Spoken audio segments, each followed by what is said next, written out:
প্রিয় শিক্ষার্থীবৃন্দ, আশা করি তোমরা সবাই ভালো আছো। আজকের ক্লাসে আমরা কেমিস্ট্রি অধ্যায়ের ভিতর বক্সের যে এমসিকিউ গুলো রয়েছে সেই এমসিকিউ গুলো সলভ করব। তো আমি যে বছর পরীক্ষা দিয়েছিলাম 24-25 সেশনে, সেখানে কিন্তু এই বক্স থেকে অনেকগুলো প্রশ্ন এসেছিল। তো তোমরা বুঝতে পারছো শুধু অনুশীলনী না, কেমিস্ট্রির ক্ষেত্রে কিন্তু বক্সের এমসিকিউ গুলো অনেক গুরুত্বপূর্ণ। তাই চলো আমরা আজকে ক্লাসটা শুরু করি। প্রথম অধ্যায়ে হচ্ছে তোমার ল্যাবরেটরি নিরাপদ ব্যবহার। এখানে দেখে আমরা কি কি প্রশ্ন রয়েছে। তো দেখো, এখানে প্রথম প্রশ্ন বলছে যে রাসায়নিক দিক থেকে সঠিকভাবে ওজন নেওয়া যায় কত পরিমাণ, মানে কত পরিমাণ আমি সঠিকভাবে নিতে পারবো। আমরা কত জানি, এখানে হচ্ছে 4টা ঘর পর্যন্ত নিতে পারবে। তাহলে এখানে 4 ঘর পর্যন্ত কোনটা আছে? প্রথমটা কিন্তু 4, ডি নাম্বারটা কিন্তু 4 ঘর পর্যন্ত আছে। তাহলে এখানে হচ্ছে তোমার ডি নাম্বারটা অ্যান্সার। 0.0001 গ্রাম। এখন দেখা লাগবে এখানে একক কি বলছে, এখানে যদি কেজি হয় তাহলে কিন্তু আরো 10⁻³ মানে গুণ হতো। সো মাথায় রাখা লাগবে যে এককটা কি বলছে সেটা আমরা মাথায় রাখবো। এরপরেরটাতে আসো, দেখো পল বুঙ্গি ব্যালেন্সে 5 মিলিগ্রাম রাইটার ধ্রুবক যদি ব্যবহার করা হয় তাহলে হচ্ছে 5 মিলিগ্রাম রাইটার যদি ব্যবহার করা হয় তাহলে রাইটার ধ্রুবকের মান কত হবে। রাইটার ধ্রুবকের মান আমরা কত জানি, যে যত এমজি ব্যবহার করা হয় তার সাথে 2 গুণ দিব, দিয়ে তোমার 100 দিয়ে ভাগ। আর এককটা কত? এককটা হবে তোমার মিলিগ্রামেই হবে। তার মানে কত হচ্ছে দেখো, 10/100 মিলিগ্রাম মানে কত হচ্ছে 0.1 মিলিগ্রাম হচ্ছে। এখন দেখো 0.1 মিলিগ্রাম মানে কত, 0.1 মিলিগ্রামকে আমরা গ্রামে করতে হবে, তাহলে 1 গ্রাম সমান 1000 মিলিগ্রাম। তো এখানে আরো কত হবে, তাহলে এখন আরো সামনে 3টা শূন্য যোগ হবে। তো 3টা শূন্য যোগ হলে কত হবে তোমার 0.0001 গ্রাম। সেটা কোথায় আছে দেখো, এটা হচ্ছে তোমার ডি নাম্বার অ্যান্সারে আছে। সো তাহলে এখানে অ্যান্সারটা কত হবে, এখানে ডি নাম্বারটা হচ্ছে তোমার অ্যান্সারটা হবে। এরপরে আসো, বুলেটে একটি ক্ষুদ্রতম ভাগের আয়তন কত। বুলেটে একটি ক্ষুদ্রতম ভাগের আয়তন আমরা কত জানি, 0.1 সেন্টিমিটার কিউব। বুলেটে একটি ক্ষুদ্রতম ভাগের একক কত, মানে আয়তন কত, 0.1 সেন্টিমিটার কিউব। এই পয়েন্টটাতে আসো, রাসায়নিক পদার্থকে শুকনো রাখতে কোনটি ব্যবহার করা হয়? কোনটি ব্যবহার করা হয়? ডেসিকেটর ব্যবহার করা হয়। রাসায়নিক পদার্থকে তোমার শুষ্ক রাখতে কোনটি ব্যবহার করা হচ্ছে? ডেসিকেটর ব্যবহার করা হয়। এই পয়েন্টটাতে আসো, কোন ল্যাবরেটরি বিকারকটি ক্ষয়কারক? এখন দেখো, এখানে দেখো কিছু অ্যাসিড এবং বেস রয়েছে, আবার সল্টও রয়েছে। তো দেখো এর মধ্যে যদি দেখো H2SO4 কনসেন্ট্রেটেড সালফিউরিক অ্যাসিড, এটা কিন্তু বেশি ক্ষয়কারক। কেন? কারণ এটা হচ্ছে তোমার পিএইচটা কম থাকে, এটা বেশি হচ্ছে করসিভ হয়, এই কারণে এটা হচ্ছে বেশি ক্ষয়কারক। এরপরে দেখো, সেমি মাইক্রো পদ্ধতিতে ব্যবহৃত নমুনার পরিমাপ কোনটি নয়? এখন আমরা কি জানি, সেমি মাইক্রো পদ্ধতি রয়েছে, সেখানে হচ্ছে তোমার 50 থেকে 200 mg এর মধ্যে তোমার যে পরিমাণগুলো আছে সেগুলো পরিমাপ করা যায়। তাহলে কত সেমি মাইক্রোতে কত, 50 থেকে 200 মিলিগ্রামের মধ্যে। তো 50 থেকে 200 মিলিগ্রামের মধ্যে কোনটা নেই, 60 আছে, 160 আছে, 200 আছে, কিন্তু 250 সেমি মাইক্রো মিলিগ্রাম এর মধ্যে পড়ে না। 250টা সেমি মাইক্রো মিলিগ্রামের পরিমাপের মধ্যে পড়ে না। সো এখানে অ্যান্সারটা কত হবে, 250 মিলিগ্রাম। তারপরে দেখো, কোনটি শুষ্ক কারক রূপে কাজ করে? এটা কোনটি করে, এটা আমরা জানি P2O5, এটা হচ্ছে তোমার শুষ্ক কারক রূপে কাজ করে। এরপরে আসো, বুলেট পরিষ্কার করতে কোনটি পরিষ্কারক রূপে ব্যবহার করা হয়? কোনটি ব্যবহার করা হয়? ক্রোমিক অ্যাসিড মিশ্রণ। আচ্ছা, ক্রোমিক অ্যাসিড মিশ্রণ যখন করা হয় তখন কি বিক্রিয়া ঘটে আমরা জানি, সেখানে কিন্তু জারণ বিক্রিয়া ঘটে। আর এটা কিন্তু সবচেয়ে সর্বোত্তম পরিষ্কারক রূপে কিন্তু এটা ব্যবহার করা হয়। সো এই কয়টা জিনিস মাথায় রাখবা। আচ্ছা, পরের প্রশ্নে দেখো দিচ্ছে, ক্রোমিক অ্যাসিড দ্বারা বুলেট পরিষ্কার করার সময় কি রূপ বিক্রিয়া ঘটে? আমি একটু আগে কি বললাম, জারণ বিক্রিয়া ঘটে। তাহলে কোন বিক্রিয়া ঘটে? জারণ বিক্রিয়া ঘটে। আশা করি তোমরা এটা পারবা। এরপরে দেখো, কোনটি প্রাইমারি স্ট্যান্ডার্ড পদার্থ? প্রাইমারি স্ট্যান্ডার্ড পদার্থ আমরা কি জানি, সেখানে হচ্ছে সি থাকবে, কিন্তু HCl বাদে, মানে HCl বাদে যতগুলো পদার্থে হচ্ছে সি থাকবে সেখানে সেটা প্রাইমারি স্ট্যান্ডার্ড পদার্থ। তাহলে দেখো এখানে সোডিয়াম কার্বন, এখানে প্রথমটাতেই সি আছে, তার মানে এটা হচ্ছে প্রাইমারি স্ট্যান্ডার্ড পদার্থ। কিন্তু HCl একমাত্র সি থাকা সত্ত্বেও প্রাইমারি স্ট্যান্ডার্ড পদার্থ না। আচ্ছা, প্রাইমারি স্ট্যান্ডার্ড পদার্থের বৈশিষ্ট্যগুলো কি আমরা জানি, যেটা রাসায়নিক দিক থেকে ক্ষয় করে নাই, এদের ঘনমাত্রা দীর্ঘ সময় অপরিবর্তিত থাকে, এবং এরা হচ্ছে বাতাসের সাথে কোনো রিয়াকশনে যায় না। তারপরটাতে আসো, এখানে দেখো কি বলছে, 0.1 মোলার দ্রবণ থেকে নির্দিষ্ট আয়তনের 0.01 মোলার দ্রবণ তৈরিতে নিচের কোন সেটটি ব্যবহার করা হয়? এখন কোন সেটটি ব্যবহার করা হবে? মেজারিং সিলিন্ডার এবং আয়তনিক ফ্লাক্স, এটা হচ্ছে তোমার ব্যবহার করা হবে। এখন এখানে দেখো, মেজারিং সিলিন্ডার যেটা রয়েছে সেটা হচ্ছে তোমার গাঢ় অ্যাসিড এবং গাঢ় পানি পরিমাপ করার জন্য ব্যবহার করা হয়। আর মেজারিং ফ্লাক্স বা আয়তনিক ফ্লাক্স এটা হচ্ছে তুল্য পরিমাণ অ্যাসিড অথবা ক্ষার মেশানোর জন্য ব্যবহার করা হয়। তাহলে এটা কোন সেটটি সবচেয়ে বেশি উপযুক্ত হবে? মেজারিং সিলিন্ডার এবং আয়তনিক ফ্লাস্ক। এরপরে দেখো কোনটি রঙিন আয়ন দেয়। এখন কোনটা আমরা জানি যে ডি ব্লক মৌলগুলো হচ্ছে তোমার রঙিন আয়ন দেয়। এখন দেখো কপারের ক্ষেত্রে কপারের হচ্ছে 29 থাকে, বুঝছো? কপার হচ্ছে তোমার প্রোটন নাম্বার 29, বাট যখন হচ্ছে তোমার এই ক্ষেত্রে কপারটা প্লাস হয়ে যায় তখন 30 হয়ে যায়। 30 হয়ে গেলে এটা হচ্ছে তোমার 3d10 হয়, তাই এটা হচ্ছে ডি ব্লক হওয়া সত্ত্বেও তোমার রঙিন আয়ন দিবে না। স্ক্যান্ডিয়াম তো দেবেই না, আর ম্যাগনেসিয়াম তো হচ্ছে ডি ব্লক মৌলই না, তাহলে এখানে কোনটা রঙিন আয়ন দিবে? কোবাল্ট ক্লোরাইডটা হচ্ছে তোমার রঙিন আয়ন দিবে। এরপরে দেখো দ্রাবক রূপে ক্লোরোফর্মের পরিবর্তে কোনটি ব্যবহার করা হয়? এটা কিন্তু মাথায় রাখা লাগবে, শুধু সংকেত জানলে হবে না, নাম কি সেটা লাগবে। CHCl3 এটা কি? এটা হচ্ছে ক্লোরোফর্ম। তো দেখো ক্লোরোফর্মের পরিবর্তে কোনটি ব্যবহার করা হবে? হেক্সেন ব্যবহার করা হবে ক্লোরোফর্মের পরিবর্তে। আর কার্বন টেট্রাক্লোরাইড এটার পরিবর্তে হেক্সেন ব্যবহার করা হবে। আর বেনজিনের পরিবর্তে, বেনজিন আর জাইলিনের পরিবর্তে ব্যবহার করা হবে কি? টলুইন ব্যবহার করা হবে। এই পয়েন্টটাতে আসো। আচ্ছা, ফার্স্ট চ্যাপ্টার শেষ, এখন আমরা গুণগত রসায়নে প্রবেশ করব। তো দেখি এই অধ্যায়ে কি কি এমসিকিউ আছে বক্সের ভিতর। প্রথমটা দেখো, আলফা কণা বিচ্ছুরণ পরীক্ষায় পদ্মার কিসের প্রলাপ ছিল? কিসের প্রলাপ ছিল? জিঙ্ক সালফাইডের পদ্মার মানে প্রলেপ ছিল। এখন জিঙ্ক সালফাইডের প্রলেপ কেন ব্যবহার করা হয়? আলফা কণা যে দিক পরিবর্তন করতেছে এটা বোঝার জন্য হচ্ছে জিঙ্ক সালফাইডের প্রলেপ ব্যবহার করা হয়, মানে হয়েছিল। তারপরে দেখো বর্ণালী সৃষ্টির বেলায় কোন সমীকরণটি প্রযোজ্য? এখন দেখো MBR = NH/2 এটা কিন্তু বোরের সমীকরণ, এটা প্রযোজ্য না। E/H নিউ এটা প্রযোজ্য। সি নাম্বারটা হচ্ছে এটা হচ্ছে তোমার ওই যে ইয়া বের করার জন্য কক্ষপথ, আর ডি নাম্বারটা হচ্ছে রিডবার্গ সমীকরণ, মানে বর্ণালীর তরঙ্গ দৈর্ঘ্য বের করার জন্য। সো এখানে বর্ণালীর জন্য প্রযোজ্য হচ্ছে E = H নিউ, এটা হচ্ছে বর্ণালীর সমীকরণ। এরপরে দেখো হাইড্রোজেন পরমাণুর প্রথম কক্ষপথে ইলেকট্রনের শক্তি যদি E1 হয় তাহলে তৃতীয় কক্ষপথের শক্তি কত? এখন তৃতীয় কক্ষপথের শক্তি আমরা কি জানি? আমরা জানি যে তোমার E = 1/n²। তাহলে দেখো E 1/n², তাহলে তৃতীয় কক্ষপথের শক্তি কত হবে? E1 এর তুলনায় 9 গুণ হবে, তার মানে E1/9। তাহলে প্রথম কত হবে? এটা অ্যান্সার E1/9, এটা হচ্ছে এটা অ্যান্সার হবে।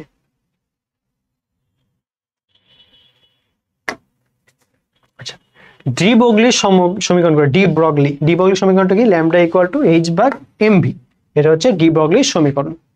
কালারটা মনে একটু বোঝা যাচ্ছে না।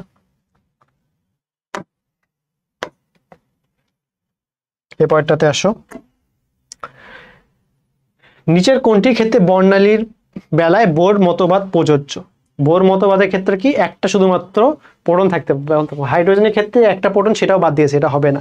হিলিয়ামের ক্ষেত্রে দুইটার মধ্যে একটা আছে, তার মানে এটা হবে, এটা আমরা হবে। লিথিয়ামের ক্ষেত্রে তিনের মধ্যে একটা, এটা হবে না। বেরিলিয়ামের ক্ষেত্রে 4-এর মধ্যে 2টা গেছে, তার মানে এখানেও একটা প্রোটন নাই, তার মানে এখানে বর্ণালী কার ক্ষেত্রে প্রযোজ্য হচ্ছে? হিলিয়াম প্লাসের ক্ষেত্রে প্রযোজ্য হচ্ছে। এরপরে দেখো নাইট্রোজেনের প্রকৃত ভর কত? নাইট্রোজেনের তোমার জানি যে ওই যে আপাত ভর হচ্ছে 28, আর কার্বন তোমার 12 এর ভরটা কত? 1.6605 × 10⁻24 গ্রাম। সেখানে সি নাম্বারটা হচ্ছে অ্যান্সার। তাহলে কি? আপাত ভর ইন্টু কার্বন 12 এর ভর, সেটা হচ্ছে সি নাম্বারটা অ্যান্সার। নিচের কোনটি আলফা কণা? আলফা কণাটা তোমরা সবাই জানো যে দ্বিধনাত্মক হিলিয়াম নিউক্লিয়াস, যার ভর সংখ্যা 4, প্রোটন সংখ্যা 2। এরপরে আসো, পি উপশক্তি স্তরে কয়টি অরবিটাল থাকে? পি উপশক্তি স্তরের ক্ষেত্রে এল এর মানটা কত হবে? তোমার 0,1, 2। তাহলে এখানে অরবিটাল কয়টা হচ্ছে? এখানে অরবিটাল হবে হচ্ছে তোমার 3টা। এরপরে আসো, পি অরবিটালের আকৃতিটা কি? পি অরবিটালের আকৃতি হচ্ছে তোমার ডাম্বেল আকৃতি, গোলাকৃতি হচ্ছে তোমার এস অরবিটাল, আর ডাবল ডাম্বেল হচ্ছে ডি অরবিটাল। আশা করি তোমরা পারবে এটা। এরপরে আসো, ডি উপশক্তি স্তরে মোট অরবিটাল কয়টি? ডি অরবিটালে হচ্ছে তোমার 5টা থাকে। আচ্ছা, যদি বলে এখন ডি অরবিটালে হচ্ছে তোমার কয়টি ইলেকট্রন থাকতে পারে? 10টা হবে, কারণ কি একটা অরবিটালে 2টা ইলেকট্রন থাকতে পারে এবং 2টা হয় হচ্ছে তোমার বিপরীত চার্জমুখী, মানে চার্জ হচ্ছে বিপরীতভাবে অবস্থান করে। আচ্ছা এখানে আসো, এফ শক্তি স্তরে কয়টি অরবিটাল থাকে? এফ এ হচ্ছে তোমার থাকে হচ্ছে তোমার 7টা। তাহলে এফ অরবিটালে মোট ইলেকট্রন সংখ্যা কতগুলো থাকতে পারবে? সর্বোচ্চ 14টার মতো থাকতে পারবে, 14টার বেশি পারবে না। আচ্ছা, কোন অরবিটালটি অবাস্তব হবে? দেখো 3s এটাও পসিবল, 2d এটা পসিবল না, 3p এটাও পসিবল, 4f এটা পসিবল। তাহলে পসিবল না কোনটা হচ্ছে? 2d হচ্ছে, কারণ এল এর মানটা হচ্ছে তোমার 2 এর ক্ষেত্রে হচ্ছে 0,1, তার এস আর পি এই দুটো অরবিটাল শুধুমাত্র সম্ভব। এরপরে দেখো, কোন অরবিটালের শক্তি সবচেয়ে বেশি? শক্তির ফর্মুলা আমরা কি জানি? n প্লাস এল এর মান যার বেশি। দেখো 4s এর ক্ষেত্রে n এর 4 আর s এর ক্ষেত্রে 0, তার মানে এখানে শক্তিটা হচ্ছে তোমার 4। 3p এর ক্ষেত্রে হচ্ছে n হচ্ছে 3 আর p হচ্ছে 1, তার মানে কত হচ্ছে? এখানেও 4 হচ্ছে। 3d এর ক্ষেত্রে n সমান সমান 3, d সমান সমান 2, তার মানে এখানে হচ্ছে তোমার 5। 4f এর ক্ষেত্রে n সমান সমান 4 আর f এর ক্ষেত্রে হচ্ছে n সমান সমান 4 আর f সমান সমান 3, তার মানে এখানে হচ্ছে তোমার আচ্ছা spdf, তাহলে এখানে হচ্ছে তোমার 7। তার মানে এখানে সবচেয়ে বেশি শক্তি কার? 4f এর শক্তি সবচেয়ে বেশি, কারণ এর n প্লাস n এর মানটা হচ্ছে সবচেয়ে বেশি। এরপরে দেখো, উপশক্তি স্তরে ইলেকট্রন ধারণ ক্ষমতা নির্ণয়ের সূত্র কত? কোনটি? সূত্র হচ্ছে তোমার 2 × 12 + 1, এটা হচ্ছে উপশক্তি স্তরে ইলেকট্রনের ক্ষমতা নির্ণয়ের সূত্র। এরপরে দেখো, ফেরামের ইলেকট্রন বিন্যাসে n = 3 l = 2 হইলে কয়টি অরবিটাল সম্ভব? এখন দেখো অরবিটালের সূত্রটা আমরা কি জানি, যে l + 1 2l + 1। তাহলে দেখো l এর মান কত বলছে? 2, তার মানে কত? 2 × 2 + 1 = 5, তার মানে এখানে হচ্ছে 5টি অরবিটাল সম্ভব। এখন দেখো এটা হচ্ছে অরবিটালের হচ্ছে সময় সূত্র, আর যদি বলতো ইলেকট্রন তাহলে কিন্তু 2 × 12 + 1 হতো, তাহলে সেক্ষেত্রে কয়টি ইলেকট্রন থাকা সম্ভব ছিল? 5 × 2 = 10 হতো। তো আশা করি তোমরা পারবা। এরপর দেখো, কোন নীতির ভিত্তিতে মূলত অরবিটাল ইলেকট্রনগুলো বিন্যস্ত হয়? এটা কোন নীতি আমরা জানি? এটা হচ্ছে আউফবাউ নীতি। আউফবাউ নীতি মানে এটা একটা জার্মান শব্দ, যার মানে হচ্ছে বিল্ডিং আপ। সো এই জিনিসগুলো জানা লাগবে যে এটা কোন শব্দ আর এটা মানে এটা কি। এটা মানে হচ্ছে বিল্ডিং আপ, মানে এটা ইংরেজি শব্দ। এবার দেখো, ক্রোমিয়াম পরমাণুতে কয়টি অযুগ্ম ইলেকট্রন থাকে? তা ক্রোমিয়ামের হচ্ছে তোমার মাস সংখ্যা কত? প্রোটন সংখ্যা হচ্ছে 24, তার মানে কত হচ্ছে? এটা থাকবে হচ্ছে তোমার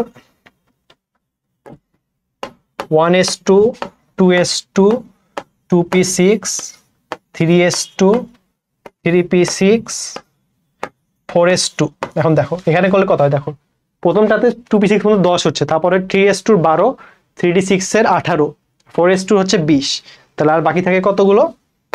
4টা বাকি থাকে। 4টা বাকি থাকলে কত হচ্ছে? 4। এটা কি হলো? না, এটা হলো না, কারণ দেখো এই যে এইটে ডি অরবিটাল যে অর্ধপূর্ণ আছে সেটা এটা স্টেবল করার জন্য এই 4s থেকে একটা ইলেকট্রন নিবে, তাহলে কি দাঁড়াবে? 4s1 3d5। তাহলে এখানে লিখে নিই, তাহলে 4s1 3d5। এখন দেখো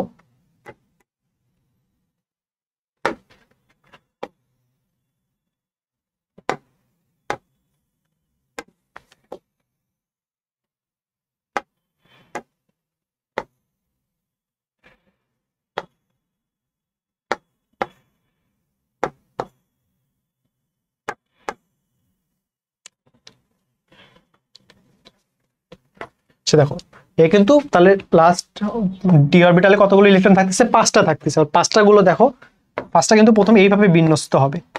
তাহলে কোনোটা কি যুগ্ম অবস্থায় আছে? নাই, তার মানে এর অযুগ্ম ইলেকট্রন কতগুলো হবে? 5টা হবে। আশা করি এটা তোমরা বুঝতে পারছো। এর পরেরটাতে যাই। আচ্ছা, নিচের কোন অঞ্চলের রশ্মির শক্তি সবচেয়ে বেশি? তাহলে আমরা শক্তির ইয়া কি জানি? ই সমান সমান hc/λ, তার মানে হচ্ছে যার হচ্ছে ল্যামডা কম তার হচ্ছে শক্তি সবচেয়ে বেশি হবে। এখন দেখো সিরিয়ালটা দেখি, রেডিও ওয়েভের সবচেয়ে বেশি হচ্ছে ল্যামডা, তার মানে এটা শক্তি সবচেয়ে কম হবে।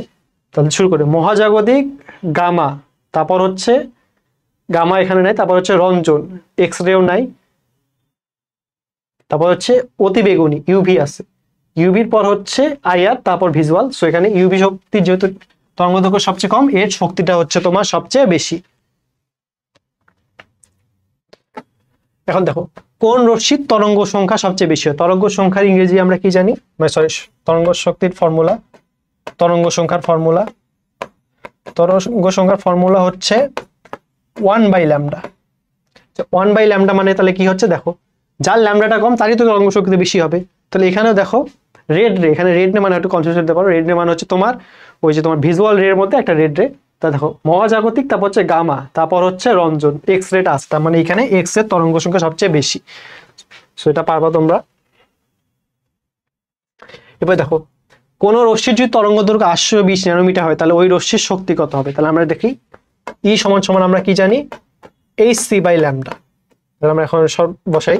h মানে কত, 6.626 একটু 10 ইনভার্স -34, আর c এর ভ্যালু হচ্ছে 10⁸, 3 × 10⁸, আর ল্যামডা মানটা কত বলছে 820 ন্যানোমিটার, 820 × 10 ইনভার্স 9, এটা হচ্ছে বলছে। এখন দেখো আমরা কিভাবে এটা বের করব।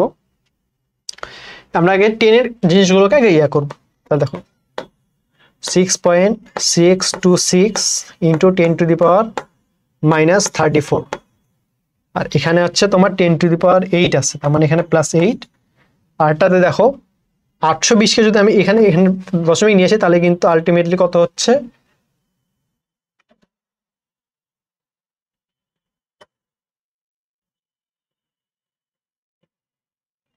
⁻7 হচ্ছে এখানে। তাহলে এখানে 7টা উপরে নিয়ে গেলাম, -7 যেহেতু আছে +7 ডিভাইডেড বাই হচ্ছে তোমার ইন্টু 3 হচ্ছে 8.2। তাহলে এখানে দেখো কত হচ্ছে তোমার, 34 থেকে যদি 15 বাদ দাও তাহলে হচ্ছে 19 হচ্ছে, 10⁻⁻19, আর এখানে থাকতেছে 6.626 ইন্টু 3 ইন্টু 10⁻⁻, আর এখানে হচ্ছে 8.2। এখন দেখো 3/6 ভাগ করলে কত হচ্ছে, 18 হচ্ছে, 18-র মতো থাকতেছে, 18 থেকে একটু বেশি থাকবে, মানে ধরলাম যে 18.8 মতো থাকতেছে। নিচে হচ্ছে 8.2 ইন্টু হচ্ছে তোমার 10⁻⁻90। এখন দেখো 8 কে যদি তুমি এখন 8 মানে 8 দিয়ে ভালো তাহলে কিন্তু 2.24 এরকম সামথিং আসবে। তাহলে দেখো -19 আমার যেহেতু মিলে গেছে, তার মানে দেখো এর -19 মিলে গেছে, আর 2.24 যেহেতু আসছে তার মানে এখানে এই নাম্বারটা অ্যান্সার। এইভাবে তোমরা হচ্ছে হ্যান্ড ক্যালকুলেশনটা করতে পারো। কি করবা, প্রথমে হচ্ছে জিরোগুলোকে এমনভাবে মানে তুমি সাজাবা যাতে হচ্ছে তোমার এই মানে জিরো একদম ফাইনাল ইয়াতে চলে আসে, তারপর দেখবা যে এরকম একটা ভাগ থাকবে, এটা কিন্তু তুমি নর্মালি হ্যান্ড ক্যালকুলেশন করে অ্যান্সার করতে পারো। এখানে এই নাম্বারটা হচ্ছে অ্যান্সার। সেটা তোমার হ্যান্ড ক্যালকুলেশন করে এগুলা হচ্ছে রাখতে হবে। এটা নর্মালি রাখতাম না, বাট তোমাদেরকে দেখানোর জন্য যে তোমরা কিভাবে পরীক্ষার হলে মানে মাথা ঠান্ডা রাখে এই জিনিসটা কিন্তু খাতার মধ্যে করতে পারো, এই জিনিসটা এই জন্য দেখাইলাম। এরপরে দেখো এরা ওই জন্য নিয়ে আসছে যে কোনো রশ্মির তরঙ্গ দৈর্ঘ্য যদি 7000 আর্মস্ট্রং হয় তাহলে এর তরঙ্গ সংখ্যা কত। তাহলে তরঙ্গ সংখ্যার আমরা সংকেতটা কি জানি, 1/λ।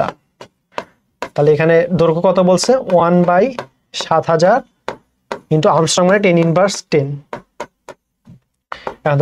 7000 যেখানে আছে তার মানে এখানে কি লিখতে পারি আমরা, 1/7 ইন্টু 10⁻³ -10 হলো, তার মানে কত হচ্ছে 1/7 10⁻7 হচ্ছে। তাহলে এখানে দেখো 1/7 আমি এখন ভাগ করব। 7কে যদি আমরা 1 দ্বারা ভাগ করি, মানে 1কে যদি 7 দ্বারা ভাগ করি, দশমিক দিলাম 0, 7 1 কে 7, 3 14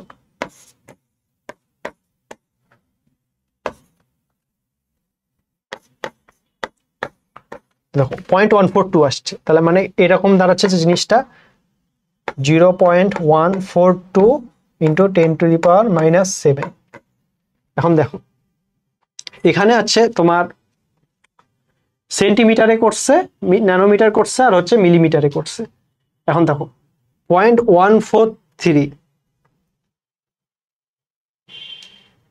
আচ্ছা এখানে একটা সমস্যা হয়েছে যে যখন আমি এই জিনিসটাকে উপরে নিয়ে যাবো তখন কিন্তু 10⁻7 হবে, মাইনাস হবে না।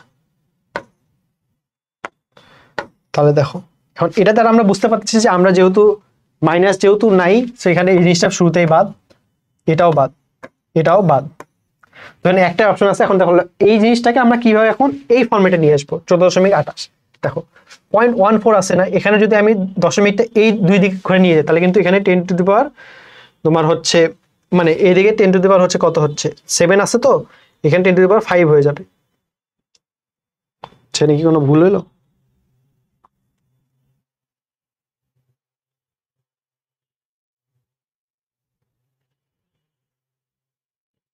আচ্ছা দেখি,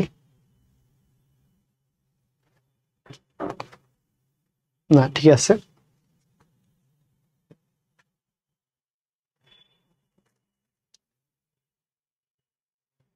আচ্ছা এটা হচ্ছে তোমার মিটারে আছে, এই জন্য একটু বলেছে।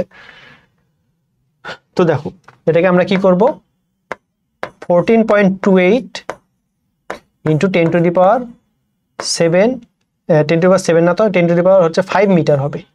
এখন দেখো এখানে যেহেতু সেন্টিমিটার আছে, তার মানে কি আরো 100 দিয়ে ভাগ হবে, তাহলে 10 টু দি পাওয়ার 2 দিয়ে যদি ভাগ দেই, তাহলে এটা করলে তোমার সেন্টিমিটার হবে। তাহলে কত হবে, 14.28 into 10 to the power 3 per centimetre. এখানে একটা দেখা লাগবে, যেহেতু দেখো তরঙ্গ দৈর্ঘ্যের এককটা কিন্তু হচ্ছে মিটার, আর এখানে চলে গেলে কিন্তু এককটা হয়ে যাবে হচ্ছে পার মিটার। সো এখানে অ্যান্সারটা আমরা পাইলাম কত, 14.28 into 10 to the power 3 per centimetre. তারপরেরটাতে আসো, হাইড্রোজেন পরমাণুর বর্ণালীর কোন সিরিজটি দৃশ্যমান আলোর পরিসরে হয়? কোন সিরিজটি হবে? বামার সিরিজটা হচ্ছে তোমার দৃশ্যমান আলোর পরিসরে হবে। এরপরে দেখি বলছে, পরের প্রশ্ন, এটা হচ্ছে তোমার রিডবার্গ কনস্ট্যান্টে ওই ইয়েটা দিছে, দিয়ে বলছে যে এ সমীকরণে লাইম্যান সিরিজ জন্য এন ওয়ান কত। লাইম্যান সিরিজটা যদি তোমার শুরুতেই থাকে, শুরুতে যদি থাকে তাহলে এন ওয়ান সমান কত হবে, এন ওয়ান সমান কত 1 হবে। তাহলে এখানে এন ওয়ান সমান কত 1, তো 1টাই অ্যান্সার। এরপর দেখো, মানব শরীর থেকে কোন রশ্মি বিকিরিত হয়? মিডল আয়ার রশ্মি বিকিরিত হয়, এটা রেঞ্জটা হচ্ছে তোমার 8 থেকে 12 ন্যানোমিটার। তাহলে এই যে রেঞ্জ, এই রেঞ্জটা হচ্ছে মানব শরীর থেকে বিকিরিত হয় এই আয়ার রশ্মিটা। এবং মিডল আয়ারটা কিন্তু তোমার হচ্ছে জৈব রসায়নে বিভিন্ন যৌগ করতে ব্যবহার করা হয়। এখন কিন্তু তোমার জাল টাকা যেহেতু বেড়ে গেছে, এই প্রশ্নটা কিন্তু খুবই ইম্পর্টেন্ট, এবং এটা সবাই জানোই আসলে অ্যান্সারটা, যে জাল টাকা শনাক্তকরণে কোনটি ব্যবহার করা হচ্ছে, ইউভি রশ্মিটা ব্যবহার করা হচ্ছে। ইউভি রশ্মি তোমার রেঞ্জটা কত, ওই ফসফরাসের ক্ষেত্রে এটা হচ্ছে তোমার সম্ভবত 375 পর্যন্ত সম্ভবত ব্যবহার করা হয়। সেটা একটু মাথায় রাখবা যে কত মধ্যে ইউভি রশ্মির নর্মালি 10 থেকে 380, এর মধ্যে সম্ভবত মনে পড়তেছে না 375 শুরুতে কত এটা মনে হচ্ছে। এই ন্যানোমিটারটা হচ্ছে তোমার ওই জাল টাকা শনাক্তকরণে ব্যবহার করা হয়। শিখা পরীক্ষায় কোন ধাতব মৌল সোনালী হলুদ রং দেয়? সবাই জানো এটা হচ্ছে তোমার সোডিয়াম। সোডিয়ামটা শিখা পরীক্ষায় ধাতব হলুদ শিখা দেয়, মানে সোনালী হলুদ শিখা দেয়। বাট এটা যদি তোমার হচ্ছে কোবাল্ট ব্লু গ্লাস দিয়ে দেয়, তখন কিন্তু সেটা বর্ণহীন হয়ে যায়। এবার দেখো এমআরআইটা কি, এমআরআই এর বাংলা, এমআরআই এর ইংলিশটা হচ্ছে তোমার ম্যাগনেটিক রেজোনেন্স ইমেজিং। তাহলে এর বাংলাটা কি হবে, চৌম্বকীয় অনুরণন প্রতিচ্ছবিকরণ। চৌম্বকীয় অনুরণন প্রতিচ্ছবিকরণ, এটা হচ্ছে তোমার এমআরআই এর বাংলা। 30 ডিগ্রি সেলসিয়াস তাপমাত্রায় কোনো লবণের দ্রাব্যতা যদি 5 গ্রাম পার লিটার হয়, তাহলে 400 মিলিলিটার সম্পৃক্ত দ্রবণে কত গ্রাম লবণ আছে? দেখো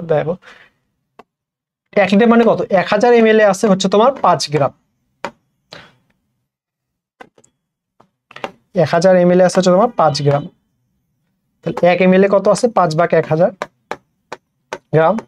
আর বলছে কত 400 ml, তাহলে 400 দিয়ে যদি গুণ দেই, তাহলে 400 ইন্টু 5/1000, তো এটাতে করলে 2/5, 5 কাটা, তার মধ্যে কত থাকছে 2 গ্রাম থাকতেছে। 400 ml কত 2 গ্রাম, 2 গ্রামটা কত আছে, সি নাম্বার আছে। তাহলে অ্যান্সারটা কত হবে হচ্ছে তোমার 2 গ্রাম। এবার এটাতে দেখো, নিচের কোনটি এনএমআর সক্রিয়? এনএমআর মানে হচ্ছে নিউক্লিয়ার ম্যাগনেটিক রেজোনেন্স সক্রিয়, এটা হচ্ছে তোমার বিজোড় ইলেকট্রন কণা, এটা হচ্ছে তোমার হাইড্রোজেন হবে এটার অ্যান্সার। এরপর এটাতে আসো, 25 ডিগ্রি সেলসিয়াস তাপমাত্রায় ম্যাগনেসিয়াম হাইড্রোক্সাইডের দ্রাব্যতা গুণফল 4 × 10⁻³ তখন হাইড্রোক্সাইড আয়নের মোল পার লিটার ঘনমাত্রা কত হবে? তো এটা আমরা দেখে নিই কত হবে। এটা হচ্ছে তোমার ধরো যে MgOH3, এটা হচ্ছে তোমার দ্রাব্যতা গুণফল কত, 4s³ 4s³ সমান কত দেওয়া আছে, 4 × 10⁻³। তাহলে দেখো 4 দুই দিক থেকে কাটা গেল, তাহলে s³ সমান 10⁻³। তাহলে s সমান কত হচ্ছে 10⁻1, 10^1, তাহলে হচ্ছে হাইড্রোক্সাইড আয়নের মোল পার লিটার ঘনমাত্রা কত? 10^1। 25°C তাপমাত্রায় অ্যালুমিনিয়াম সালফেটের দ্রাব্যতা হলে এর আয়নিক গুণফল কত? এখন দেখো আয়নিক গুণফলের ক্ষেত্রে কিন্তু কোনো সহগগুলোর কাউন্ট করা হয় না, তাহলে দেখো এখানে তাহলে আয়নিক গুণফল কত হবে? S⁵ হবে। এটা সহজ জিনিস, আমার পারার কথা।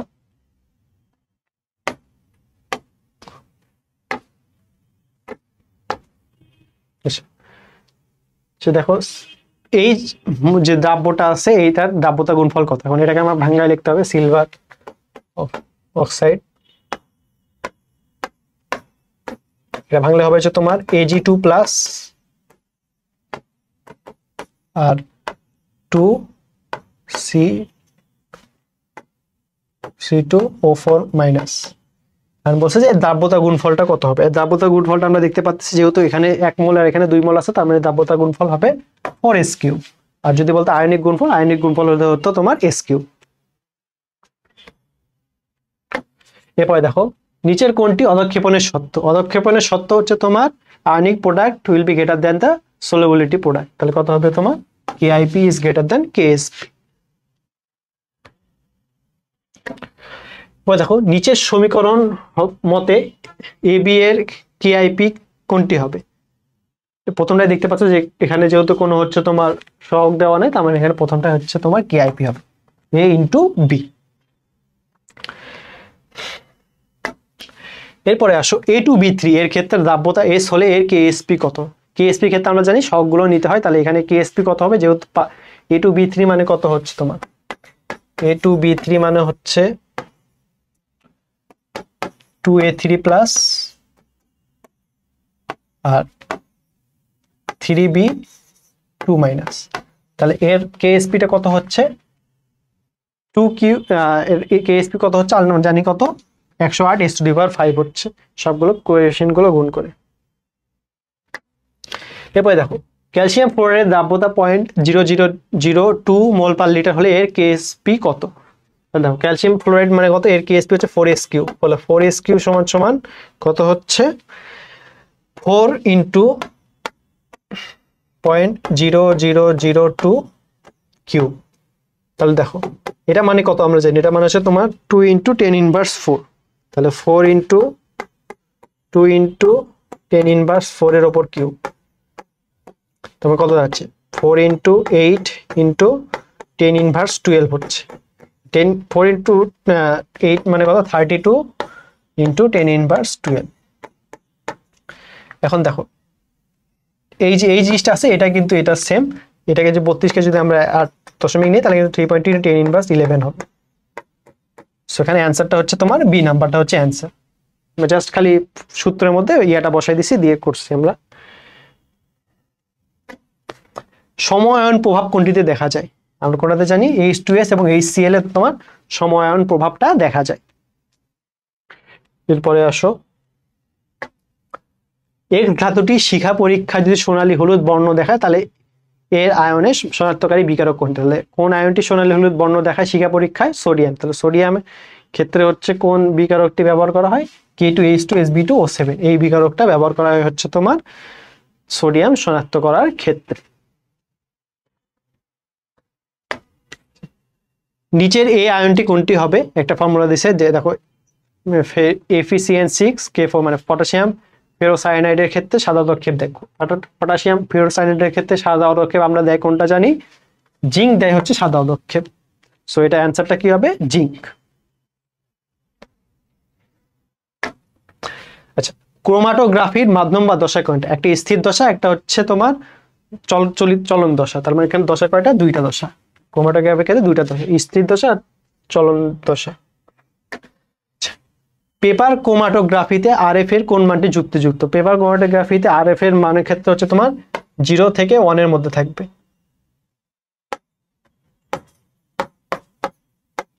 দেখো এখানে 1ও কাটা হয়, 1.5ও কাটা, 2ও কাটা, তার মানে এখানে 1.15 এটা হচ্ছে যুক্তিযুক্ত একটা মান।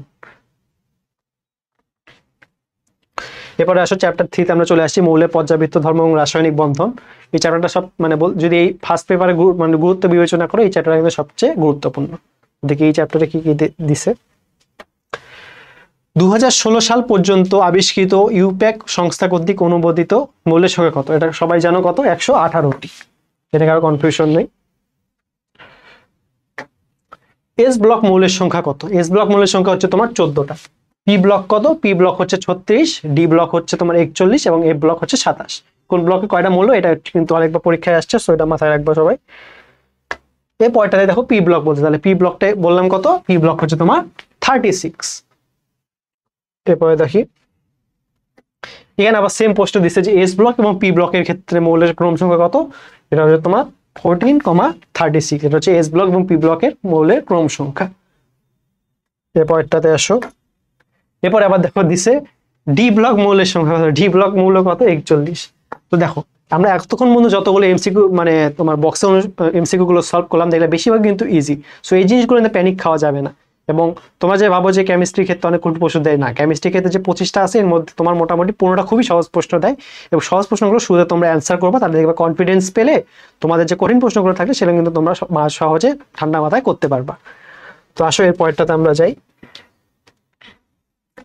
দেখো এখন দিচ্ছে হচ্ছে তোমার এফ ব্লক মৌলের সংখ্যা কত? তাহলে এফ ব্লক মৌলের সংখ্যা কত? এফ ব্লক মৌলের সংখ্যা হচ্ছে তোমার 27টি। এরপরে আসো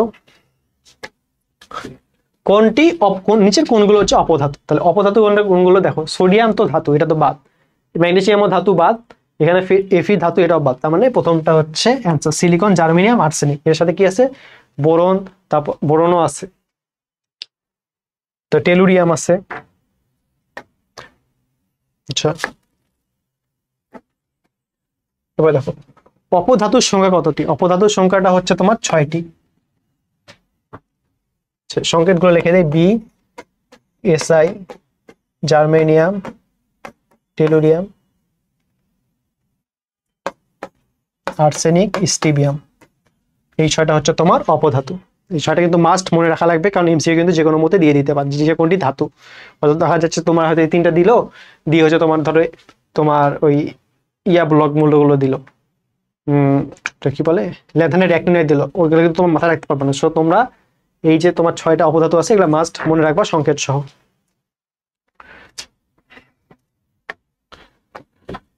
নিচের কোন নিষ্ক্রিয় গ্যাসটি পি ব্লকের নয়? দেখো পি ব্লকে কিন্তু সকল নিষ্ক্রিয় গ্যাসই কিন্তু তোমার পি ব্লকে, কিন্তু কোনটা নয়? হিলিয়ামের নয়। হিলিয়ামটা কত? হিলিয়ামের যেহেতু তোমার 1s2, এই জন্য এটা হচ্ছে তোমার একমাত্র নিষ্ক্রিয় গ্যাস, যেটা হচ্ছে তোমার এস ব্লক মৌল।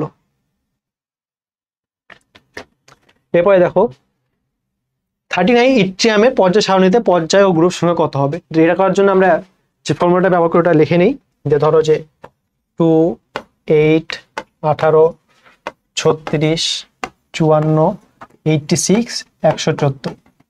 তাহলে দেখো কোন মৌল যদি মানে এই যে তোমার এটা তোমার হচ্ছে তোমার 7টা পর্যায় সংখ্যা, মানে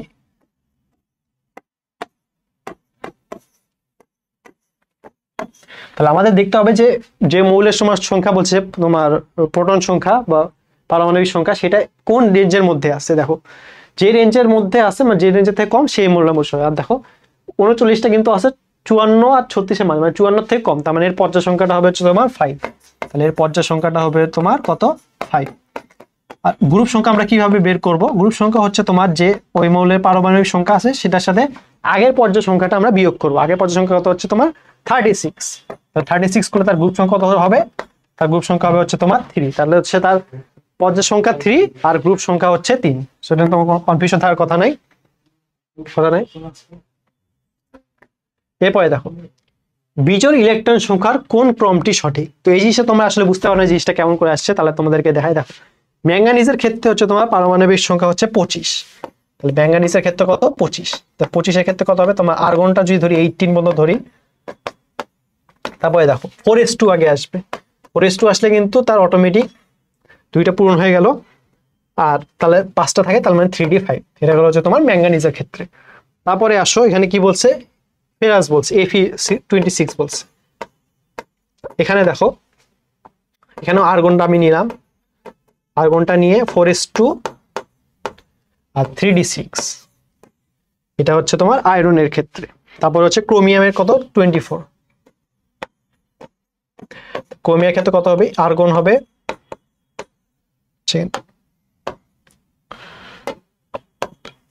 আর্গন, তারপর হচ্ছে 4s1 3d5। এখন দেখো ম্যাঙ্গানিজের থেকে দুইটা চলে গেছে, ম্যাঙ্গানিজ থেকে যদি দুইটা চলে যায় তাহলে কোনটা যাবে, সর্বশেষ কক্ষপথ থেকে যাবে, তার মানে কত 4s2 থেকে যাবে, তার মানে এর 3d5 এর 5টা ইলেকট্রনই বিজোড় ইলেকট্রন থাকতেছে।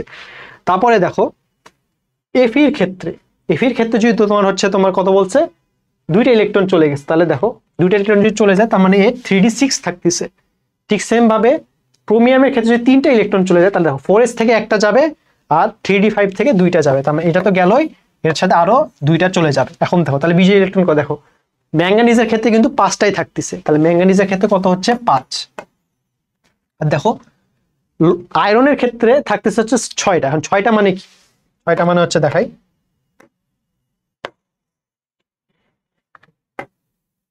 দেখো 5টা যে ভাগ করে ডি ব্লকের,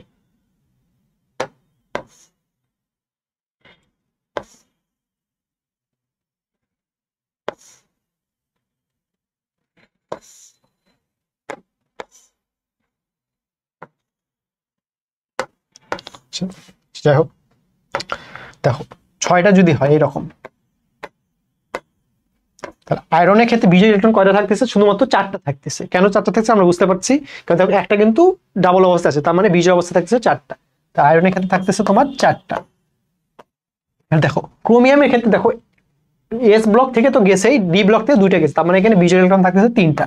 তাহলে সবচেয়ে বেশি বিজোড় ইলেকট্রন কাজ থাকতেছে, সবচেয়ে বেশি থাকতেছে কিন্তু ম্যাঙ্গানিজের, তারপরে থাকতেছে হচ্ছে আয়রনের, তারপর হচ্ছে ক্রোমিয়ামের। তাহলে তোমার ইয়াটা কি হবে, ম্যাঙ্গানিজের সবচেয়ে বেশি, এফি, তারপরে আয়রন, তারপর হচ্ছে ক্রোমিয়াম। আশা করি তোমরা এটা বুঝতে পারছো, আর কোনো কনফিউশন হওয়ার কথা না।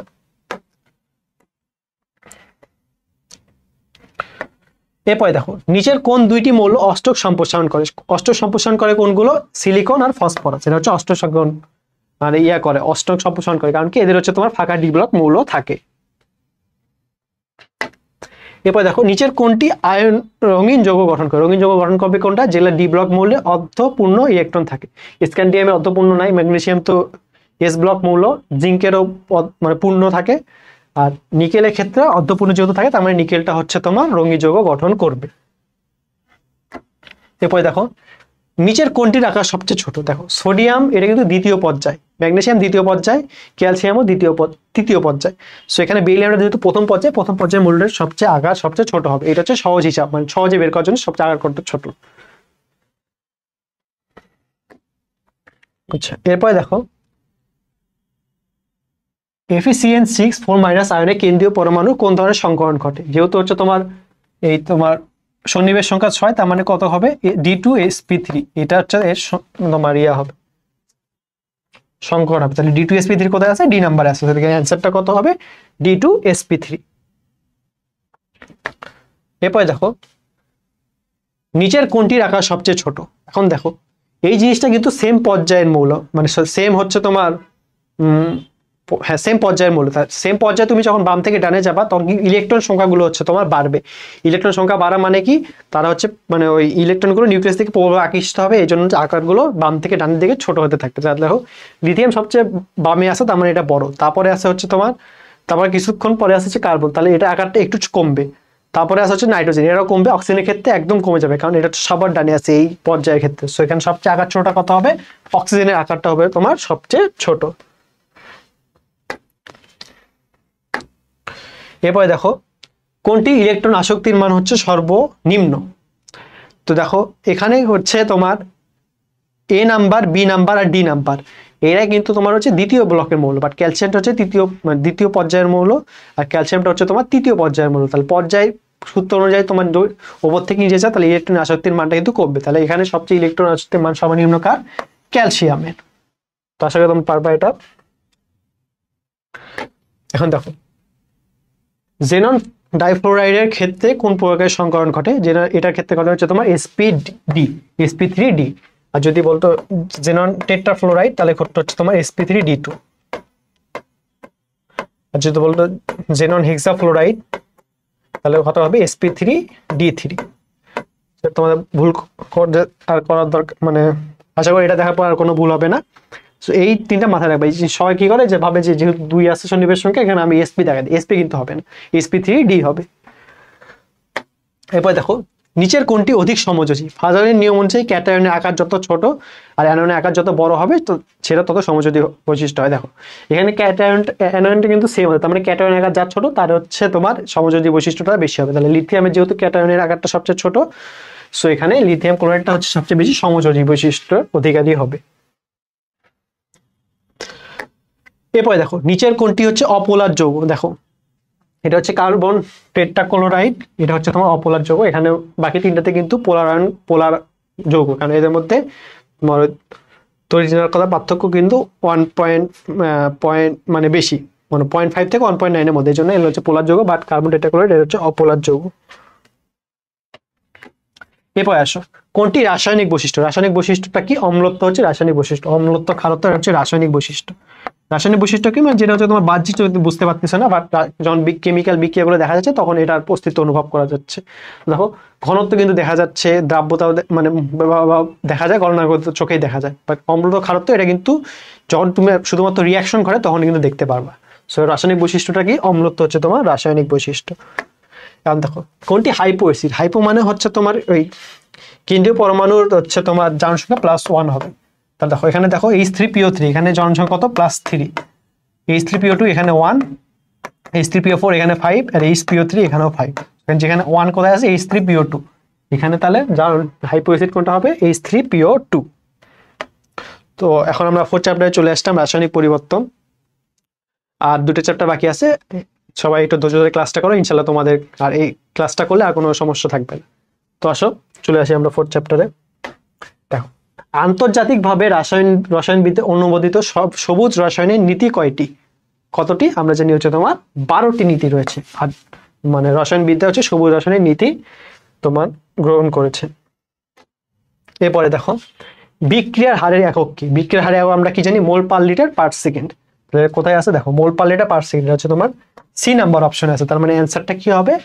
মোল পার লিটার পার সেকেন্ড। এরপরে আসো একটি বিক্রিয়কের আদি ঘনমাত্রা 0.1 মোল পার লিটার থেকে 20 সেকেন্ড পরে ঘনমাত্রা 0.05 মোল পার লিটার হলে ওই বিক্রিয়কের হার কত? তাহলে আমরা এখন হারটা বের করবো কিভাবে? -0.05 -0.1 ভাগ হচ্ছে 20 সেকেন্ড, তার মানে কত হচ্ছে তোমার? -0.05 ভাগ হচ্ছে 20।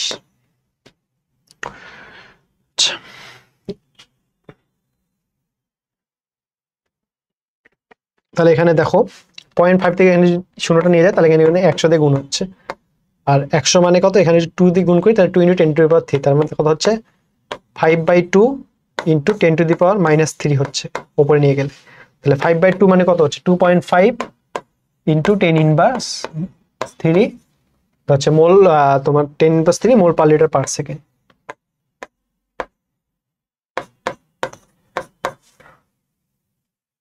তো এখানে কোথায় আছে? দেখো এখানে বি নাম্বারের অ্যান্সারটা আছে 2.5 × 10⁻³ মোল পার লিটার পার সেকেন্ড। তাহলে এখানে হচ্ছে বি নাম্বারটা হচ্ছে তোমার অ্যান্সার।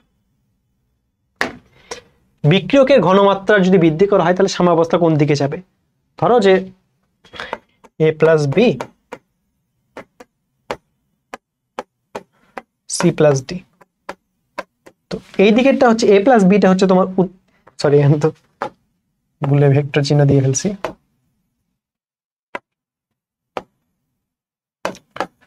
বাম দিকের গুলো হচ্ছে বিক্রিয়ক আর ডান দিকের গুলো হচ্ছে উৎপাদ। তাহলে বিক্রিয়কের ঘনমাত্রা যদি বাড়ায় তাহলে কিন্তু আলটিমেটলি উৎপাদের সংখ্যা বাড়ছে, তার মানে সাম্যাবস্থা কোন দিকে যাবে? বাম থেকে ডান দিকে যাবে। সো এখানে অ্যান্সারটা কি হবে? ডানে যাবে, এটা হচ্ছে অ্যান্সার। কোনটি প্রভাবক বিষ? প্রভাবক বিষটা কি হবে? আর্সেনিক অক্সাইড, এটা হচ্ছে তোমার প্রভাবক বিষ।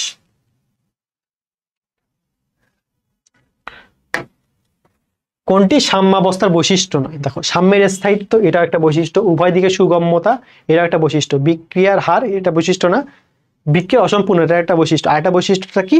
প্রভাবকের ভূমিকাহীনতা। আরটা কি?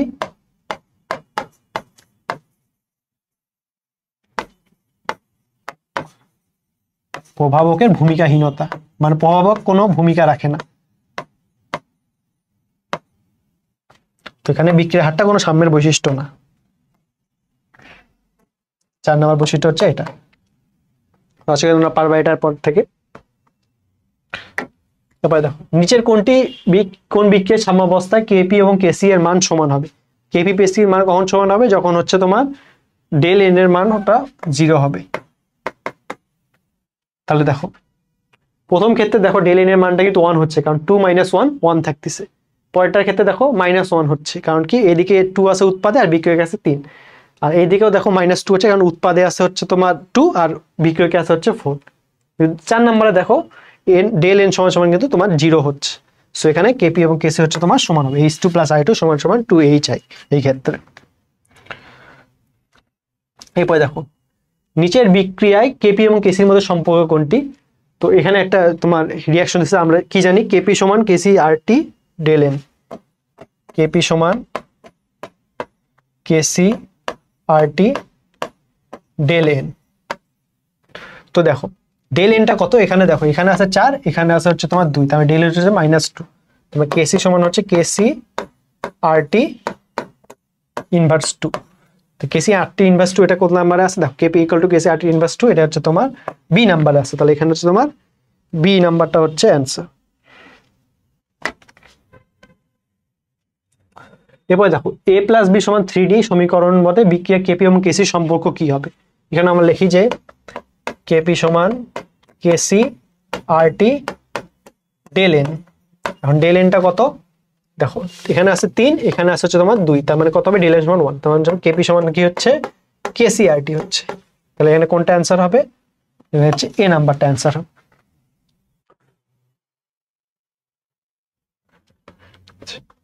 এরপরে আসো নিচের বিক্রিয়া কেসি এর রাশিমালা কোনটি, এটা দেওয়া আছে। এই জায়গাটা তোমরা অনেকে কনফিউশন হও বা ভাবো যে কিভাবে অ্যান্সার দিতে। দেখো কেপি এবং কেসি এটা কিন্তু শুধুমাত্র গ্যাসীয় পদার্থের বৈশিষ্ট্য, তাই দেখো এখানে কিন্তু ক্যালসিয়াম কার্বনেট, এখানে সলিড দেওয়া আছে, ক্যালসিয়াম অক্সাইডও সলিড দেওয়া আছে। তাহলে কেপি কেসি কি এদের দ্বারা কাউন্ট হবে, হবে না। কোনটা দ্বারা হবে, শুধুমাত্র কার্বন ডাই অক্সাইড দ্বারা হবে। এই জন্য এখানে কেসি সমান কত হবে, কার্বন ডাই অক্সাইডের কনসেন্ট্রেশন, এটা হচ্ছে অ্যান্সার। এরপরে আসো হেবার পদ্ধতিতে অ্যামোনিয়া উৎপাদনে কোন প্রভাবক ব্যবহার করা হয়। তার জন্য এফি ব্যবহার করা হয়, আয়রন ব্যবহার করা হয় হেবার পদ্ধতিতে। ব্যাপারটা অম্লীয় পটাশিয়াম অক্সাইড এবং অক্সালিক অ্যাসিডের রিডক্স বিক্রিয়া অটোপ্রভাবক কোনটি, অটোপ্রভাবক কোনটা হবে Mn2+, এটা হচ্ছে তোমার অটোপ্রভাবক। পরেরটাতে আসো 25°C তাপমাত্রা বিশুদ্ধ পানির আয়নিক গুণফল কত, এটা কত হবে আমরা জানি 10^14।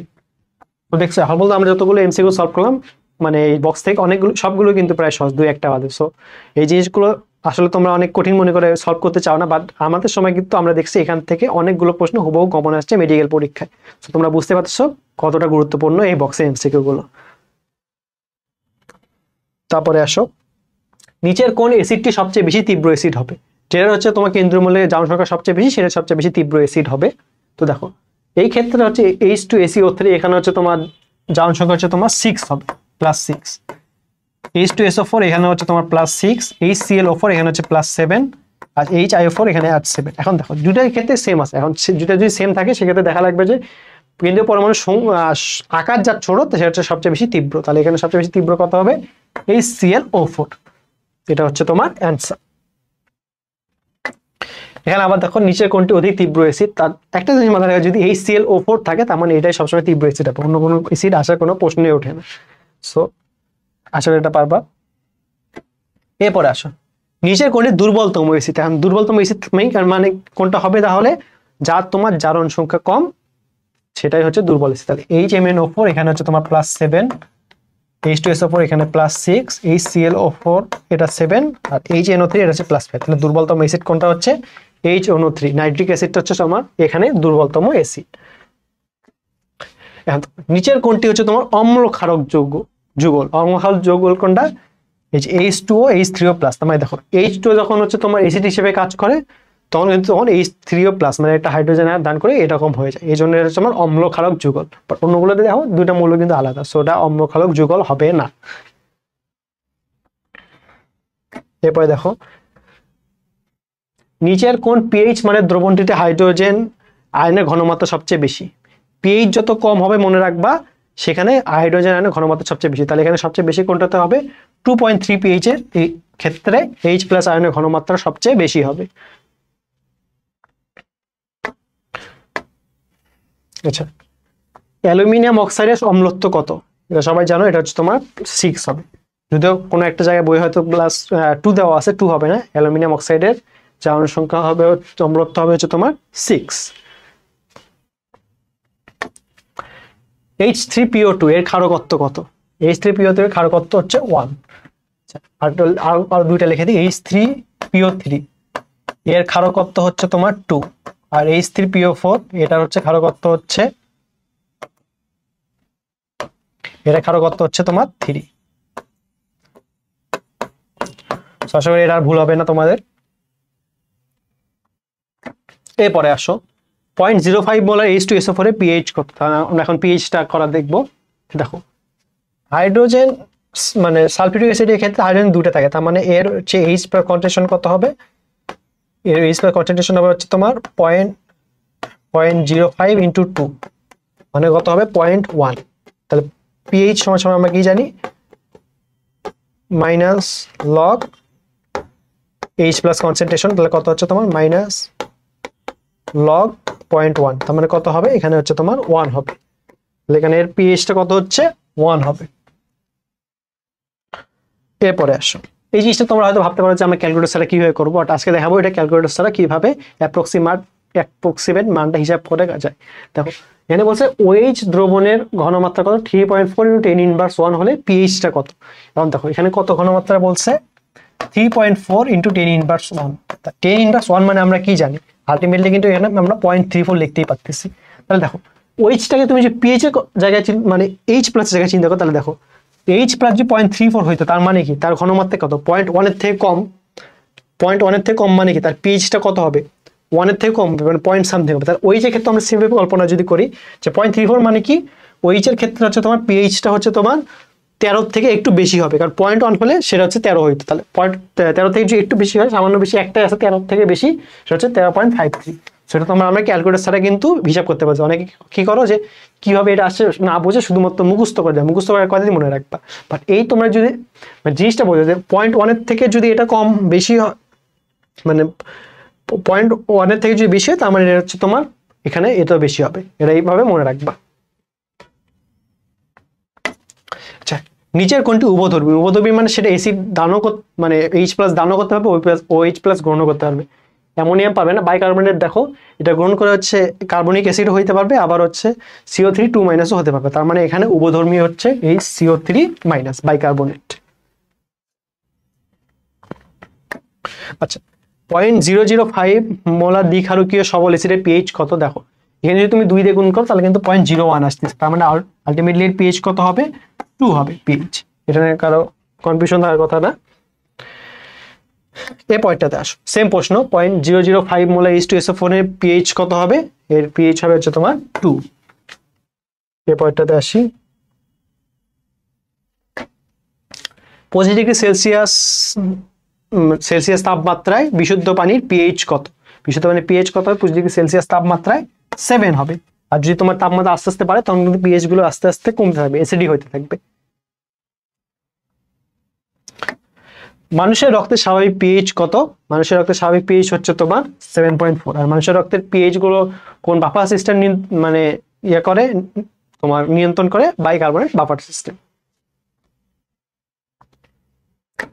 এটা একটু আগে করছি। 0.05 মোলার H2SO4 এর পিএইচ কত হবে? 1 হবে। এটা 6 পারবা ইনশাল্লাহ। এখানে এখন দেখো 0.01 মোলার সোডিয়াম হাইড্রোক্সাইডের পিএইচ কত? তা সোডিয়াম হাইড্রোক্সাইডের ক্ষেত্রে আমরা পিএইচ আগে পিওএইচটা বের করবো। দেখো পিওএইচটা কিন্তু একদম সেম ভাবে হচ্ছে তোমার হাইড্রোজেনের ক্ষেত্রে, খালি ওখান থেকে 14 থেকে মাইনাস করতে হবে। তাহলে 0.01 মোলার NaOH তোমার পিওএইচ কত হবে? 12। তারপরে তার পিএইচটা কত হচ্ছে? 14 - 12। তার মানে কত হচ্ছে তার পিএইচ? মানে তার পিএইচটাই হবে হচ্ছে তোমার 14 থেকে মাইনাস করতে হবে, এখানে যেমন যোগ করতে হয়। তাহলে 0.01 মোলার সোডিয়াম হাইড্রোক্সাইড পিএইচ কত হবে? 12 হবে। আর পিওএইচ যদি বলতো তাহলে হচ্ছে অ্যাসিডের মতো 2 হবে। এই পয়েন্টটাতে আসো। মানুষের রক্তের পিএইচ রেঞ্জ কত? 7.35 থেকে 7.45। যদি 7.35 এর নিচে হয় তাহলে হচ্ছে তোমার অ্যাসিডোসিস, আর যদি 7.45 এর উপরে হয় তাহলে হচ্ছে তোমার অ্যালকালোসিস। এবং অ্যাসিডোসিসের থেকে কিন্তু অ্যালকালোসিসটা বেশি মানে ক্ষতিকর আমাদের শরীরের জন্য। তারপরে আসো এই ম্যাটটা পিএইচ ম্যাটটা দিয়ে যে 12.5% সোডিয়াম হাইড্রোক্সাইড দ্রবণের পিএইচ কত? দেখো 12.5% আগে 12.5 লিখি। আচ্ছা পার্সেন্ট বলছে তাই না, পার্সেন্ট মানে কত আমরা জানি যে 100 দ্বারা ভাগ করলে কিন্তু এটা হচ্ছে, তার মানে কত 0.125। 125টা কিন্তু 1 এর থেকে একটু তোমার হচ্ছে, 1 এর থেকে একটু হচ্ছে তোমার কি বলবো, আচ্ছা পিএইচ যদি তুমি চল্পনা করো যে বলছে 12.5% HCl ধরো বলছে, তার মানে কি এটা ঘনমাত্রাটা কিন্তু হচ্ছে তোমার 1 এর থেকে একটু বেশি, তার মানে কি এর পিএইচটা কত হবে 1 এর থেকে একটু কম। ঠিক সেম ভাবে যদি ক্ষারের ক্ষেত্রে কত হবে, তাহলে এটার যদি হচ্ছে তোমার অ্যাসিডের ক্ষেত্রে 1 থেকে হচ্ছে তোমার কম হয়, তাহলে এই ক্ষারের ক্ষেত্রে 1 মানে বেশি হবে, মানে 1 থেকে যদি একটু বেশি হয় সরি, মানে এখানে দেখো 0.1 মোলার, এর থেকে কিন্তু 0.125 মোলার একটু বেশি, তার মানে যদি এর তোমার অ্যাসিড হইতো তাহলে কিন্তু এর ঘনমাত্রাটা 1 হতে বেশি হতো, তাহলে 1 পয়েন্ট সামথিং পিএইচ হইতো। আর বাফার তোমার বাইক পিওএইচ এর ক্ষেত্রে সেই জিনিসটা মাইনাস যাবে, তাহলে 14 ছিল হচ্ছে তোমার স্ট্যান্ডার্ড 1 এর ক্ষেত্রে, তাহলে তার থেকে একটু কমে আসবে, তার থেকে কমে আসবে কত 13.51। তো এটা বুঝতে পারছো আশা করি। এইভাবে আমরা ক্যালকুলেটর ছাড়া কিন্তু পিএইচ বের করতে পারি। মানে এটা কিন্তু শুধুমাত্র ওই যে বিভিন্ন রেঞ্জ দিলে 13.51 13.47 দিলে ওটা কিন্তু পারবা না, জাস্ট যদি বিভিন্ন রেঞ্জে থাকে তাহলে তোমরা এটা বের করতে পারবা। আচ্ছা মাটির পিএইচ কমানোর জন্য কোনটি ব্যবহার করা হয়? মাটির পিএইচ কমানোর জন্য, এখন দেখো মাটির পিএইচ বাড়ে গেছে মানে কি, সেটা হচ্ছে ক্ষারীয় হয়ে গেছে, তার মানে কি সেখানে অ্যাসিডের মতো ব্যবহার করতে হবে। আচ্ছা অ্যাসিড কি, হ্যাঁ অ্যাসিড ব্যবহার করতে হবে। দেখো calcium carbonate, ammonium carbonate, calcium oxide, এই তিনটে কিন্তু খাত, তার মানে অ্যামোনিয়াম ফসফেট এটা হচ্ছে তোমার মাটির পিএইচ বাড়ানোর জন্য কমানোর জন্য ব্যবহার করা হয়। এরপরে আসো 0.01 মোলার সোডিয়াম হাইড্রোক্সাইড দ্রবণের পিএইচ কত? এটা আগে করলাম একটু আগেও, এটা হচ্ছে তোমার 12। এরপরে আসো মানুষের রক্তে কোন বাফার দ্রবণ আছে? আমরা কি জানি বাইকার্বনেট বাফার। বাইকার্বনেট বাফার কোনটা হবে? NaHCO3 আর H2CO3। তাহলে এটা হচ্ছে তোমার এই নাম্বারটা হচ্ছে অ্যান্সার। নিচের কোনটির মান সবসময় ঋণাত্মক হবে? ঋণাত্মক সবসময় কোনটা হবে? দহন তাপ সবসময় ঋণাত্মক হবে। এবার দেখো নিচের কোনটি তাপোৎপাদী? তাপোৎপাদী মানে কি তাপ উৎপন্ন হবে। এখন দেখো লিকুইড থেকে তুমি যখন গ্যাস করবা তখন কিন্তু তাপোৎপাদী হচ্ছে না, তাপহারি হচ্ছে। তুমি যখন গ্যাস থেকে লিকুইড করবা তখন কিন্তু সেটা তাপোৎপাদী হচ্ছে। তাপোৎপাদী কখন হবে? গ্যাস থেকে যখন আমরা লিকুইড করবো। তাহলে এখানে অ্যান্সারটা কোনটা? এটা অ্যান্সার হচ্ছে তোমার বি নাম্বার। আচ্ছা এখন আমরা লাস্ট চ্যাপ্টারে চলে আসছি, কর্মমুখী রসায়ন। এই চ্যাপ্টারটা থেকে খুব বেশি একটা কঠিন এমসিকিউ আসে না, তো দেখি কেমন আসে। দ্রব্য পচনে অন্যতম সহায়ক কোনটি? পানি আছে, পানির সাথে হচ্ছে তোমার অক্সিজেনও খাদ্যদ্রব্য পচনে অন্যতম সহায়ক। আম কৌটাজাতকরণে নিচের কোনটি যোগ করা হয়? কোনটি যোগ করা হয়? আমরা জানি সাইট্রিক অ্যাসিড যোগ করা হয়। কোন অ্যাসিড? Citric acid. এরপর দেখো সাসপেনশনের বেলায় কণাগুলোর ব্যাস কত হতে হয়? সাসপেনশনের বেলায় আমরা কত জানি 500 ন্যানোমিটারে বেশি হইতে, 500 থেকে 1000 ন্যানোমিটার। এখানে কোন রেঞ্জটা আছে? এটা ডি নাম্বারে আমরা দেখতে পাচ্ছি 550 থেকে 1000 ন্যানোমিটার আছে, তাহলে সাসপেনশনের রেঞ্জ কত? 550 থেকে 1000 ন্যানোমিটার। এরপরে আসো তরল দুধ সংরক্ষণে কোন পদ্ধতি ব্যবহার করা হয়? কোন পদ্ধতি ব্যবহার করা হয় তোমরা? আমরা জানি পাস্তুরীকরণ পদ্ধতি ব্যবহার করা হয়। তাহলে কোন পদ্ধতি? পাস্তুরীকরণ পদ্ধতি। এরপরে আসো দুধ থেকে ছানা তৈরিতে কোন প্রক্রিয়া ঘটে? আমরা জানি দুধ থেকে ছানা তৈরিতে কোন প্রক্রিয়া ঘটে? এটা হচ্ছে তোমার কোয়াগুলেশন প্রক্রিয়া। কোন প্রক্রিয়া? কোয়াগুলেশন প্রক্রিয়ায় ঘটে। এরপরটাতে যাই, দুধের প্রধান প্রোটিন কোনটি? দুধের প্রধান প্রোটিনটা হচ্ছে তোমার ক্যাজিন। ক্যাজিন প্রোটিন হচ্ছে তোমার সম্ভবত 4 প্রকার: আলফা 1, আলফা 2, বিটা আর কাপ্পা। একটা প্রশ্ন যদি তোমাদেরকে বলে যে দুধের প্রধান উপাদান কোনটা, তোমরা কখন প্রোটিন ক্যাজিন বলবা না পানি বলবা? দুধের প্রধান উপাদান কিন্তু পানি, কারণ দুধে হচ্ছে তোমার 82% পানি থাকে। আর যদি বলে প্রধান প্রোটিন কোনটা, সেটা হচ্ছে তোমার ক্যাজিন। আচ্ছা কোন প্রাণীর দুগ্ধে সবচেয়ে ক্যালোরি শক্তি বেশি থাকে? যা হচ্ছে তোমার চর্বির পরিমাণ বেশি। চর্বির পরিমাণ কোন প্রাণীর ক্ষেত্রে বেশি থাকে? মহিষের ক্ষেত্রে। তাহলে কোন প্রাণীর দুধে তোমার ক্যালোরি বেশি পাওয়া যাবে? মহিষের ক্ষেত্রে ক্যালোরি বেশি পাওয়া যাবে। এরপরে দেখো মাখনকে পানি মুক্ত করা হয় কিভাবে? মাখনকে পানি মুক্ত করা হয় হচ্ছে মাখনকে চাপে দলিত করে হচ্ছে তোমার মাখনকে পানি মুক্ত করা হয়। এরপরে দেখো টেলকম পাউডার প্রস্তুতির মূল উপাদান কোনটা? মূল উপাদান হচ্ছে তোমার টেলক। টেলকের সংকেতটা কি এটা দেখো, প্রথমটায় দেওয়া আছে 3MgO into 4SiO2 into H2O। এটা হচ্ছে তোমার টেলকম পাউডারের প্রধান উপাদান টেলকের সংকেত। দেখো বেবি পাউডারে কোনটি অ্যান্টিসেপটিক রূপে ব্যবহার করা হয়, কোনটা ব্যবহার করা হয় আমরা জানি বোরিক অ্যাসিডটা হচ্ছে তোমার অ্যান্টিসেপটিক রূপে ব্যবহার করা হয়। কোল্ড ক্রিমে লুব্রিকেটিং এজেন্ট রূপে কোনটি ব্যবহার করা হয়, কোনটি ব্যবহার করা হয় আমরা জানি তরল প্যারাফিনটা কোল্ড ক্রিমে লুব্রিকেটিং এজেন্ট রূপে ব্যবহার করা হয়।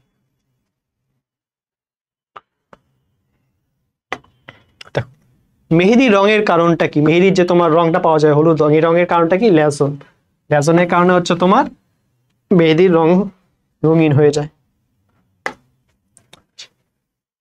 লিপস্টিকের মূল উপাদান কোনটা, লিপস্টিকের মূল উপাদানটা হচ্ছে তোমার মোম। এই জিনিসগুলো খুবই সহজ, মানে বারবার রিডিং দিলে দেখবে মাথা রাখতেছে। দেখো আমরা প্রায় শেষে চলে আসছি, আর একটা প্রশ্ন আছে যে টয়লেট ক্লিনারের প্রধান উপাদান কোন, এই জায়গাটা কিন্তু খুব কনফিউশন সবাই ক্রিয়েট করে ফেলো, টয়লেট ক্লিনার এবং গ্লাস ক্লিনার। তো টয়লেট ক্লিনারের ক্ষেত্রে হচ্ছে তোমার সোডিয়াম হাইড্রোক্সাইড, আর যেটা হচ্ছে তোমার লাস্ট প্রশ্ন সম্ভবত গ্লাস ক্লিনারের ক্ষেত্রে হচ্ছে অ্যামোনিয়াম হাইড্রোক্সাইড দ্রবণ। এটা হচ্ছে গ্লাস ক্লিনারের মূল উপাদান। সো এই মাধ্যমে আমাদের বক্সের অনুশীলনী যেগুলো ছিল, মানে অধ্যায়ের ভিতর যে অনুশীলনী প্রশ্ন, অধ্যায়ের ভিতর যে তোমার বক্সে প্রশ্ন ছিল কেমিস্ট্রি ফার্স্ট পেপার শেষ হয়ে গেল। তো আশা করি তোমরা এই ক্লাসটা ভালো মতো করার ভাবে উপকৃত হবে এবং সবগুলো প্রশ্ন মুখস্থ না করে বুঝে বুঝে অ্যান্সার করতে পারবা। তো সবার জন্য শুভকামনা। আসসালামু আলাইকুম।